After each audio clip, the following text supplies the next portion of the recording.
As the spookiest night of the year gets closer and closer, a few places across West Texas are gearing up for Halloween celebrations, including trunk or treats and fall festivals. Let's take a look at some of the upcoming events in San Angelo.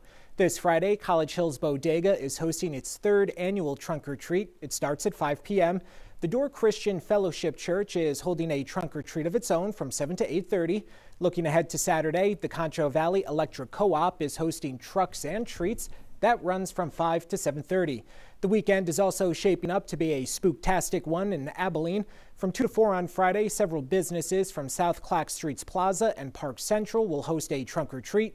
And later in the day, the Mall of Abilene will host Mall-O-Ween. That goes from 6 to 8. For the full list of Halloween events, you can head on over to our website. Again, that's foxwtx.com.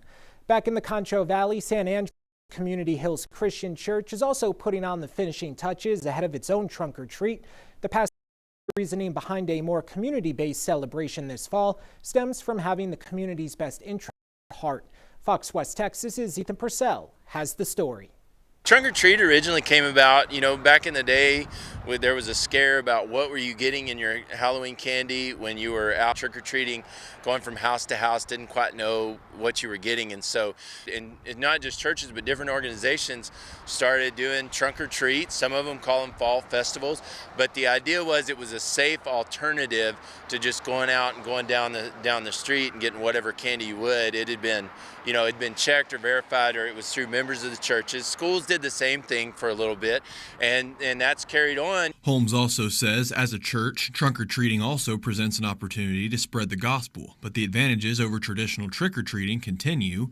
Instead of traveling all over town where one street may have several houses handing out candy while the next one doesn't, trunk-or-treating guarantees each car involved is handing out candy, making it a treat for all involved. We have people who are not members but are regular attenders, visitors that show up and help hand out candy and volunteer. And then also, we've even had over the years since we started doing this, we've had people who came and brought their kids who decided to get involved. In a way, it's just community that reciprocates itself. We give, people start giving back, and then it just rolls it forward from year to year. Much like the other fall festivals and trunk or treats, Community Hills Christian Church's event will include food trucks, games, and of course, lots of candy from 6 to 9 p.m. Friday night in its parking lot on Knickerbocker Road. In San Angelo, Ethan Purcell, Fox West.